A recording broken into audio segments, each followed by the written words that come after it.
December 24th, 2025, Beijing.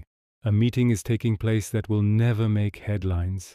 Representatives from China's Ministry of Industry and Information Technology sit across from executives of China Northern Rare Earth Group. The topic: export quotas for 2026. The decision made in this room will determine which countries get to build fighter jets next year, which companies can manufacture wind turbines, and which militaries maintain operational readiness.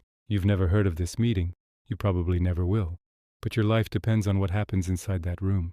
This is the story of 17 elements most people can't pronounce, a 30-year strategy most governments ignored, and the silent empire China built while the West was sleeping. This isn't speculation. This is documented fact. And by the end of this analysis, you'll understand why rare earth elements represent the greatest geopolitical leverage point since oil in the 1970s. Except this time, there's no alternative. Let me show you the pattern. It's been playing out for 3 decades, and we're now entering the final stage. Stage 1. The element nobody wanted, 1980-2000. Here's what most people don't understand. Rare earth elements aren't actually rare. Cerium is more abundant than copper. Neodymium is more common than gold. The name is misleading. The problem isn't scarcity, it's chemistry. Let me explain what I discovered digging through geological surveys and mining reports. Rare earth elements come in a package. You can't mine just neodymium or just dysprosium. You get all 17 together, mixed with thorium and other radioactive elements. Then comes the nightmare: separation. Refining rare earths requires multi-stage chemical processing. You're dealing with hydrochloric acid baths, sulfuric acid treatment, solvent extraction, processes repeated dozens of times, massive water consumption, radioactive waste that lasts thousands of years. 1 ton of rare earth oxide produces 2,000 tons of toxic waste. In the 1980s, America led the world in rare earth production. The Mountain Pass mine in California was the global supplier. Then something changed. 1987, Molycorp's environmental crisis. The Mountain Pass facility had a wastewater pipeline failure. Radioactive materials leaked. The cleanup cost hundreds of millions. Environmental regulations tightened. Refining rare earths in the United States became economically unviable under new EPA standards. At the same time, China made a decision that would reshape global power. Deng Xiaoping's 1992 statement, "The Middle East has oil, China has rare earths." Think about that for a moment. In 1992, while America was celebrating the end of the Cold War and proclaiming the end of history, China's leadership identified rare earths as strategic resources equivalent to oil. But here's what concerns me most. They didn't just say it. They executed a 30-year plan. Stage 2, the strategic capture, 2000-2010. What China did next was brilliant, ruthless but brilliant. They didn't ban Western rare earth production. They didn't need to. They simply made it economically impossible to compete. The pricing strategy. Between 2000 and 2005, Chinese rare earth companies, many state-subsidized, flooded the global market. Prices crashed. Neodymium that cost 40 kr dropped to 7 kilos. Western mining companies couldn't compete. One by one, they shut down. Mountain Pass closed in 2002. Australian rare earth projects shelved. African exploration stopped. By 2010, China controlled 95% of global rare earth production. Not through military conquest, through economic strategy. But they also controlled something more important: refining capacity. Even countries with rare earth deposits, Australia, Vietnam, Brazil, shipped their ore to China for processing, because China had spent 2 decades building the only significant rare earth refining infrastructure on Earth. The environmental trade. And here's the part that makes this particularly troubling. China accepted the environmental devastation the West refused. Inner Mongolia's Baotou region, the heart of Chinese rare earth refining, has a toxic lake covering 10 square kilometers. It's filled with radioactive sludge. Satellite imagery shows the scale. Local cancer rates are elevated. Groundwater contaminated. China made a calculated trade. Environmental damage today for geopolitical leverage tomorrow. The West outsourced not just the production, but the pollution. The 2010 warning, Japan's wake-up call.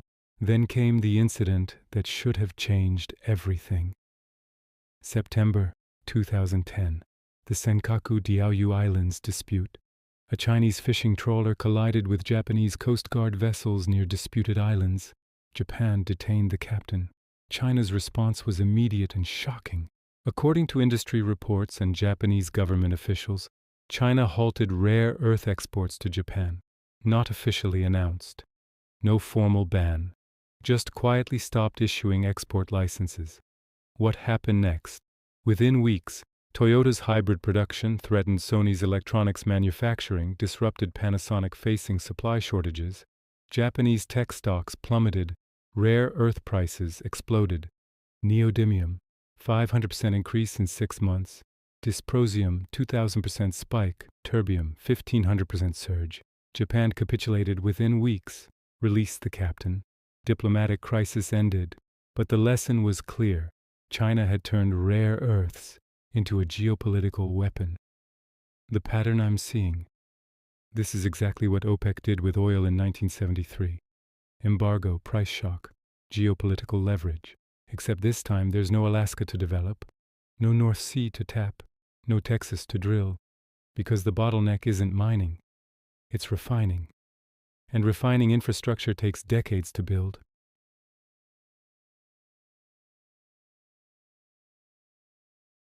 After 2010, Western governments finally noticed. Reports were commissioned, strategies announced, headlines proclaimed a rare earth revival. The U.S. Department of Energy 2011 report identified rare earths as critical materials. The Pentagon confirmed supply chain vulnerability. Congress held hearings. But here's what actually happened. Almost nothing. Molycorp's failed comeback, Mountain Pass. Mine reopened in 2012. Stock price soared. Investors poured in $1.5 billion. The company promised to break China's monopoly. By 2015, Molycorp declared bankruptcy. Why? Chinese rare earth prices crashed again. Once Western investment committed, China flooded the market with cheap supply, made Western production economically unviable. Again, the pattern repeated. Lynas Corporation in Australia struggled. European rare earth projects stalled. Canadian developments delayed. By 2020, China still controlled 85% of refining capacity globally. What I find most concerning, the West kept treating this as a market problem. Supply and demand, economics. China treated it as strategic national interest. They were willing to lose money to maintain dominance. Those are two completely different games. The technology dependency trap. Let me show you why this matters right now, today, in your life. Your smartphone. The screen uses europium and terbium for color displays. The speakers use neodymium magnets. The vibration motor uses neodymium. The circuitry uses yttrium, lanthanum, and cerium. Without rare earths, your iPhone becomes a brick. Wind turbines. Every modern wind turbine uses a permanent magnet generator. Those magnets require neodymium and dysprosium. A single 3-megawatt turbine needs approximately 600 kilo of neodymium. The offshore wind industry, centerpiece of European green energy strategy, is completely dependent on Chinese rare earth supply. Electric vehicles, Tesla, BYD, Volkswagen EV motors use neodymium iron boron magnets. These magnets are 30% more efficient than alternatives. Without them, electric vehicles lose range, performance, and competitiveness. Military systems. This is where it gets genuinely dangerous. F-35 fighter jet. 920 pounds of rare earths per aircraft. Virginia-class submarine. 90 to 200 pounds. Missile guidance systems. Samarium cobalt magnets. Night vision. Lanthanum in optics. Radar systems. Yttrium. Terbium satellite communications. Erbium-doped fiber amplifiers. The U.S. military is completely dependent on rare earth supply chains that run through China. The Government Accountability Office 2021 report confirmed the Department of Defense has no viable alternative supply chain for rare earths. Think about that. America's military readiness depends on a geopolitical rival's goodwill. Stage 4. The Convergence, 2020-2025. Now we arrive at the present moment, and this is where multiple crises intersect. The US-China technology war, Huawei banned from US 5G infrastructure semiconductor export controls, to China TikTok threatened with prohibition, Chinese companies blocked from US capital markets. Each escalation increases the probability China weaponizes rare earth exports, and this time it won't be against Japan. It will be against the entire Western alliance. The green energy race, every net zero carbon commitment, every renewable energy mandate, every electric vehicle target, increases rare earth demand exponentially. The International Energy Agency projects rare earth demand will increase 700% by 2040, just from clean energy technologies. Where's that supply coming from? The same place, China. The Taiwan semiconductor crisis. If conflict erupts over Taiwan, China could simultaneously restrict rare earth exports, disrupt semiconductor supply from TSMC, control the two most critical technology supply chains on Earth. That's not a trade war. That's an economic kill switch. The hidden mechanism, vertical integration. Here's what I discovered that changed my entire understanding of this situation. China didn't just control mining and refining. They quietly bought control of the entire downstream supply chain. The magnet industry takeover, rare earth magnets, the actual products that go into motors, turbines, and weapons, are manufactured primarily where? China. By 2020, China produced approximately 90% of global rare earth magnets. Think about the implications. Even if the West successfully mines and refines rare earths, they still need to ship the materials to China for magnet manufacturing. The patent strategy. Between 2010 and 2020, Chinese entities filed over 70% of global rare earth-related patents. They're not just controlling supply, they're controlling intellectual property around processing and applications. The acquisition pattern. Chinese companies systematically acquired stakes in rare earth projects worldwide. Greenland rare earth deposits, Chinese investment, African rare earth mines, Chinese financing Australian rare earth companies, Chinese shareholders. When Western rare earth projects need capital, who provides it? Often Chinese investors. The control is multi-layered, sophisticated, and nearly complete. The breaking point scenario. So what happens next? Let me walk you through the scenario that keeps defense analysts awake. Trigger event. Could be Taiwan. Could be South China Sea dispute. Could be technology sanctions escalation. The specific trigger matters less than the pattern. Phase 1. Export restrictions. China doesn't announce a ban. That would be too obvious, too internationally condemned. Instead, export licensing delays, quality inspection issues, transportation disruptions, environmental compliance reviews, plausible deniability while shipments slow to a trickle. Phase 2. Industrial cascade. Within 90 days, wind turbine manufacturers halt production, EV factories, slow assembly lines, electronics companies face component shortages, defense contractors scramble for alternatives. Phase 3. Price explosion. Panic buying begins. Countries and companies hoard inventory. Prices spike 500%, 1,000%, 2,000%. But here's the critical difference from oil. You can't substitute rare earths. You can drive less when oil is expensive. You can't manufacture a fighter jet without dysprosium. Phase 4. Strategic negotiations. China doesn't need to invade Taiwan. They offer a deal. Rare earth exports resume when technology sanctions are lifted, when Taiwan reunification is accepted, when South China Sea claims are recognized. Economic warfare achieves what military conflict couldn't. The Western counterplay, and why it's too late. The United States is trying to respond. Here's what's actually happening. Mountain Pass Mine, reopened under MP Materials, currently produces rare earth concentrate, but ships it to China for refining. They're building U.S. refining capacity. Completion estimated 2025 to 2026. Defense Production Act. Biden invoked it to support rare earth production. Funding allocated, projects initiated. But here's the timeline problem. Building rare earth refining capacity takes 5 to 7 years minimum. We're trying to construct in half a decade what China built over 3 decades. The Australian partnership, Lynas Corporation, building a rare earth processing facility in Texas. Important step. But it addresses maybe 5% of US demand. Recycling initiatives. Urban mining of rare earths from electronics.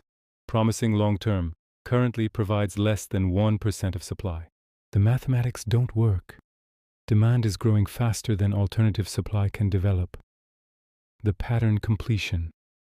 Every empire that controlled strategic resources dominated their era. Spain, New World silver, 16th, 17th century. Britain, coal and steel, 18th, 19th century. America, oil, 20th century. China, rare earths, 21st century. The pattern is identical. Identify the critical resource before others do. Secure supply through any means necessary. Build refining, processing infrastructure. Achieve vertical integration. Leverage control for geopolitical objectives. China followed this playbook perfectly. While America fought wars in Iraq and Afghanistan, China quietly secured the periodic table. What this means for you? I'm not a financial advisor. This isn't investment advice. For technology, every innovation in green energy, electric vehicles, consumer electronics depends on this supply chain. If it breaks, technological progress halts.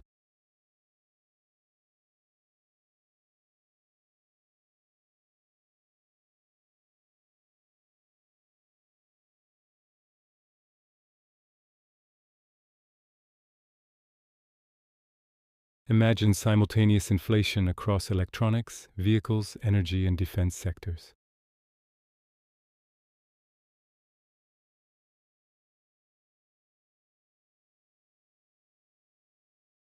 That's not sustainable.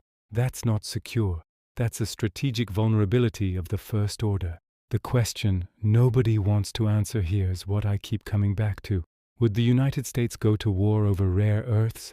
Not publicly, not openly, but consider. Oil in the Middle East, multiple wars, semiconductors in Taiwan, implicit security guarantees rare earths in China. The Biden administration calls it friends whoring, building supply chains through allied nations. But allied nations also need Chinese rare earth refining.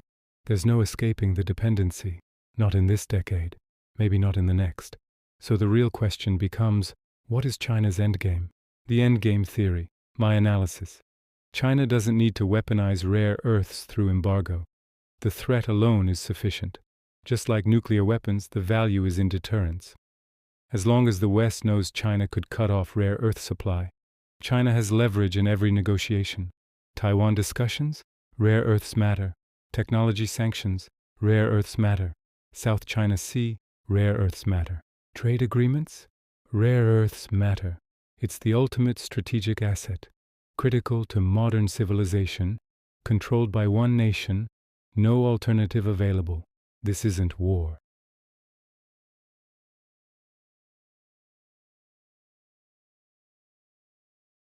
The clock is ticking.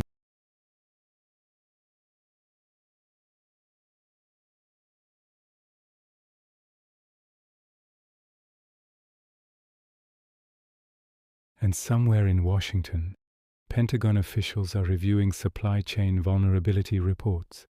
Again, somewhere in Detroit, EV manufacturers are calculating rare earth inventory levels, nervously. Somewhere in Silicon Valley, tech executives are diversifying suppliers, unsuccessfully.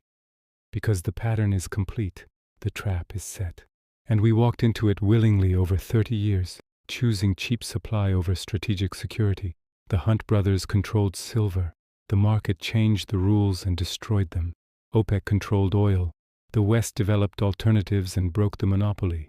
China controls rare earths. And this time there is no alternative. Not in the timeline that matters.